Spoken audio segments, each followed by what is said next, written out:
Let's go, let's go, let's go, let's go. Welcome to the last week of the regular season edition of Chalk Talk.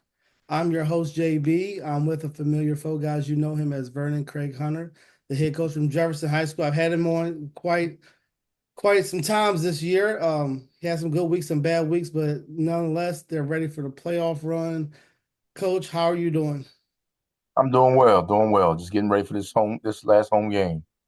Coach, I said, you had some good weeks, some bad weeks, but you had a lot more good weeks than you had bad weeks. You're 6-3 going into the last game of the season with your rival, Washington High School. They have a winning record. It's not often that you guys have played this rivalry game, and both of you guys have had a winning record and in the playoffs. What's it like with all of that factored into the cross county rival? It adds a lot more to this rivalry. I mean, we're playing for a lot of things now. So you're playing for playoff positioning, not only bragging rights, but also playoff positioning. So it adds more to the rivalry this game. Um, just let's talk about the rivalry for a minute. I know that Spring Mills didn't start to 2012. Martinsburg used to be your rival. Spring Mill is kind of the in-county rival. Who is your true rival now?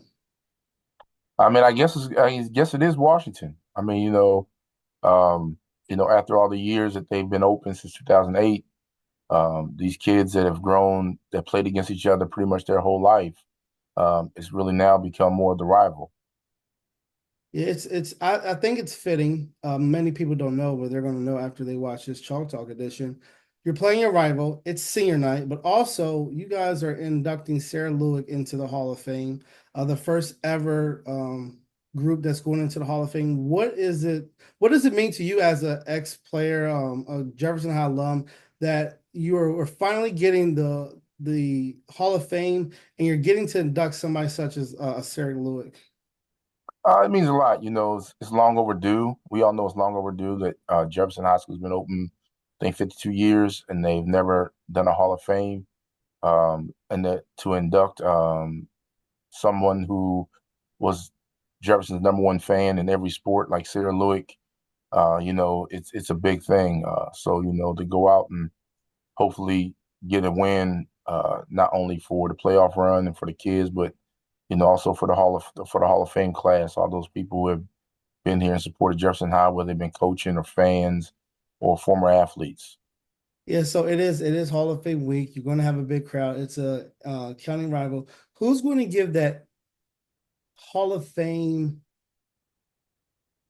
performance Friday night? Give me one person on your team that you think could shock a lot of people because there's going to be a lot of people there. Who's going to stand out for you?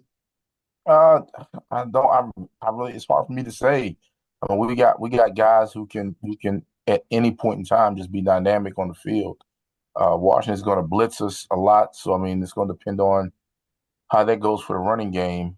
Um, I think with them playing man to man, I think speed on the outside probably is going to be a problem for them if they're going to blitz us and go man to man. So you're going to be looking at possibly Tony Allen or Demarius Wallace are going to be the guys that are going to run by people. It's going to be that crew with the other receiver, Jackson Rockwell, who catches a lot of balls in traffic. Those three guys will probably be the ones that are going to shake things up uh, if we can't get the running game started with their blitzing. Yeah, Tony Allen's been somebody who stood out to me over the year. He's made big plays. We've talked about your special teams the last time you're on. Coach, I just want to talk just a little bit about your defense. Like I said, you gave up 50 some points the first week. I think you started off 0-2. It's a little scary people talking, but you quickly gathered the troops. You guys put in the work during the week, every week, week after week after week, and your defense has improved every single week. What does your defense bring to your team that gives you the confidence going into this week's game? I think just to be able to, you know, make they're able to make adjustments on the fly. If things aren't going right, they're able to make adjustments on the fly and get things taken care of. There have been games where, it wasn't going well in the first half. We were able to make adjustments and shuts things down in the second half. Their ability to make adjustments, respond to adversity, and come back.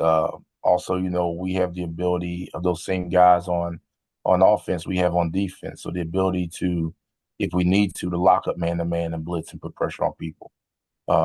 So, you know, those are the things that the defense has been able to do. Just get after people and get tackles for losses when we need them, get off the field when we need it. They've always answered the bell.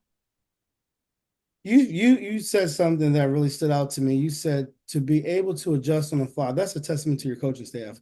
To prepare the kids and give them the confidence to do that, because not a lot of kids can, adjust on the fly and, handle the in-game adjustments. Just talk a little bit about your defensive coordinator before I let you go. I know, I know we talk offense, but I want to be heavy defense because, you're going into the playoffs. That's what wins games.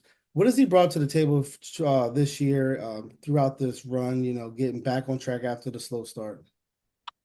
He brings a lot of enthusiasm, a lot of energy. He's a former college athlete, also did a stint in the pros. So he brings a lot of different philosophies, a lot of different ideologies and things that come to the table with what he wants to do defensively, whether the blitz packages, going from there to possibly a nickel package. We need to drop out on third downs, just doing different things with the kids and getting the kids adjusted. His knowledge of the game is superior than what I've seen in a long time. So he knows exactly what to do, when to do it.